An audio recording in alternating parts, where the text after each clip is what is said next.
ഉരുളക്കിഴങ്ങ് വെച്ചിട്ട് നമ്മൾ നെയ്ച്ചോറിൻ്റെ കൂടെയും ചപ്പാത്തിൻ്റെ കൂടെയും പൂരിൻ്റെ കൂടെയും കഴിക്കാൻ പറ്റുന്ന നല്ല സിമ്പിളായിട്ടുള്ള ഒരു കറീൻ്റെ റെസിപ്പിയാണ്. അപ്പോൾ ഇത് തയ്യാറാക്കിയെടുക്കാൻ വളരെ എളുപ്പമാണ്. ഒരുപാട് ഇൻഗ്രീഡിയൻസിൻ്റെ ഒന്നും ആവശ്യമില്ല. അപ്പോൾ വളരെ രുചികരമായിട്ടുള്ള ഈ ഒരു പൊട്ടാറ്റോ കറി എങ്ങനെയാണ് ചെയ്യുന്നത് നമുക്കൊന്ന് നോക്കാം. നല്ല ക്രീമി ആയിട്ടുള്ള ഒരു കറിയാണ് കേട്ടോ. അതുകൊണ്ട് തന്നെ എത്ര കഴിച്ചാലും നമുക്കിത് മതിയാവില്ല. നമ്മളിതിൽ ചേർക്കുന്ന ചേരുവകളാണ് ഇതിന് പ്രത്യേക ഒരു ടേസ്റ്റ് കൊടുക്കുന്നത്. അപ്പോൾ ഇതെങ്ങനെയാണ് ചെയ്തെടുക്കുന്നതെന്ന് നോക്കാം. അപ്പോൾ ആദ്യം നമ്മളിത് ഒരു കുക്കർ അടുപ്പത്ത് വെച്ച് അതിലേക്ക് വെളിച്ചെണ്ണ ഒഴിച്ചു കൊടുക്കുന്നുണ്ട്. അപ്പോൾ ഇതുപോലുള്ള കറികളൊക്കെ ഉണ്ടാക്കുമ്പോൾ വെളിച്ചെണ്ണ തന്നെ എടുക്കാൻ ശ്രദ്ധിക്കുക കേട്ടോ. എന്നാലേ നല്ല ടേസ്റ്റ് കിട്ടുള്ളൂ. കുറച്ചധികം തന്നെ നമുക്ക് വെളിച്ചെണ്ണ ഒഴിച്ചു കൊടുക്കാം. ഞാൻ ഏകദേശം ഒരു 2 ടേബിൾ സ്പൂൺ ഒഴിക്കുന്നുണ്ട്. പിന്നെ ഇതിലേക്ക് ചേർക്കുന്നത് ഇഞ്ചി വെളുത്തുള്ളി പേസ്റ്റാണ്. ഇഞ്ചി വെളുത്തുള്ളി ചതച്ചതായാലും കുഴപ്പമില്ല. അപ്പോൾ ഞാനതൊരു 1/2 ടീസ്പൂൺ ചേർക്കുന്നുണ്ട്. അത് ഈ വെളിച്ചെണ്ണയിൽ കിടന്നിട്ട് നല്ലപോലെ ഒന്ന് മുരിഞ്ഞ് കിട്ടണം. അപ്പോൾ ഫ്ലെയിം നല്ലപോലെ കുറച്ച് വെച്ചിട്ട് ഇതൊന്ന് മുരിച്ചെടുക്കാം. അതിനുശേഷം നമ്മൾ ചേർക്കുന്നത് സവാളയാണ് കേട്ടോ. അപ്പോൾ സവാള അത്യാവശ്യം വലിപ്പമുള്ള ഒരു സവാള ഇതുപോലെ നീളത്തിലൊന്ന് അരിഞ്ഞിട്ടാണ് ചേർത്ത് കൊടുക്കുന്നത്. അപ്പോൾ നമ്മൾ ഒരു വലിയ പൊട്ടാറ്റോ വെച്ചിട്ടാണ് ചെയ്യുന്നത്. അതുകൊണ്ട് തന്നെ ഈ ഒരു സവാള മതിയാകും.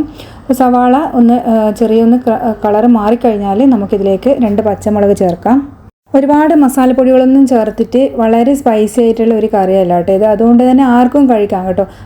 അപ്പോൾ ഈ കറീൻ്റെ ഒരു പ്രത്യേകത എന്ന് പറയുന്നത് തന്നെ നമ്മളെ സവാള നല്ല പോലെ ഒന്ന് വഴന്ന് കിട്ടണം, വെന്ത് ഇതാവണം കേട്ടോ. എന്നാലേ ആ കറിക്ക് ഒരു പ്രത്യേക ടേസ്റ്റ് കിട്ടുള്ളൂ. നമ്മൾ കുക്കറിൽ വേവിക്കുന്നതാണെങ്കിലും കൂടി സവാള അത്യാവശ്യം നന്നായിട്ട് തന്നെ വഴന്ന് കിട്ടണം.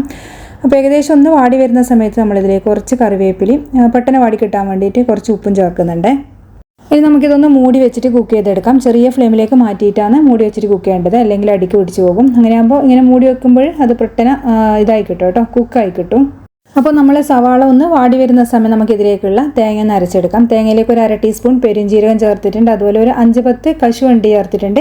അണ്ടിപ്പരിപ്പ് നമ്മൾ കുറച്ച് സമയം ചൂടുവെള്ളത്തിലൊന്ന് കുതിർത്ത് വെച്ചിട്ടാണ് അരച്ചെടുക്കുന്നത്.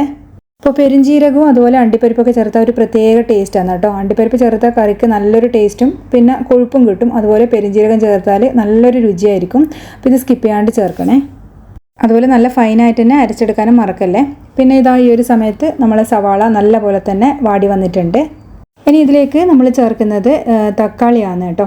അപ്പോൾ തക്കാളി എന്ന് പറയുന്നത് ഒരു ചെറിയ സൈസിലുള്ള തക്കാളി ചേർത്താൽ മതി. അത്യാവശ്യം നല്ല പഴുത്ത് കുറച്ച് പുളിയുള്ള തക്കാളി വേണം കേട്ടോ നമ്മളിതിൽ ചേർത്ത് കൊടുക്കാൻ. വേറെ നമ്മളിതിൽ പുളിയൊന്നും ചേർക്കുന്നൊന്നുമില്ല.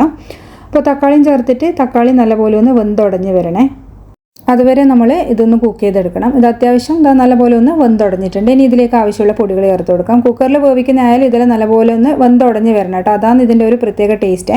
1/4 ടീസ്പൂൺ മഞ്ഞൾപ്പൊടിയും അതുപോലെ 1/4 ടീസ്പൂൺ ഗരം മസാല, പിന്നെ 1 ടീസ്പൂൺ നമ്മൾ മല്ലിപ്പൊടി, ഒരു 1/2 ടീസ്പൂൺ കാശ്മീരി മുളക് പൊടിയൊക്കെ ചേർക്കുന്നുണ്ട്. ഇതൊന്നും ഒരുപാട് അളവിൽ കൂടി പോകണ്ട കേട്ടോ. ഇത്രയും മാത്രം ചേർത്താൽ മതി. ഒരുപാട് സ്പൈസി ആയിട്ട് വേണ്ട. നല്ല ഒരു സിമ്പിളായിട്ടുള്ളൊരു കറിയാണിത്.